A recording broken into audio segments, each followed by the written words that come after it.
Ternyata di atas terdapat sebuah gereja bersejarah yang juga tercatat sebagai gereja tertua di Asia Tenggara.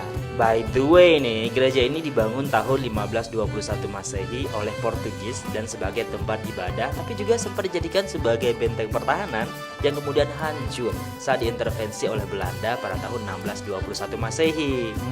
Karena itu kali ya, makanya gereja ini sekarang nampak seperti reruntuhan aja. Hawanya aja kayak zaman Eropa kuno gitu dan semacam ada kesan-kesan film horornya. Efek nonton The Nun kali ya. Yup, selain karena memang pernah diserang, gereja ini juga pernah terbakar di tahun 1824 ketika dialihfungsikan sebagai pabrik bubuk mesiu dan bahan peledak. Dan di sini juga banyak terdapat batu-batu nisan berukuran besar yang bertuliskan bahasa Portugis dan Belanda. Kebayang sih, ini gereja dulunya pasti megah banget. Pastinya dong, tapi selain megah, karena bangunannya juga indah, letaknya di atas bukit yang langsung menghadap ke Selat Malaka,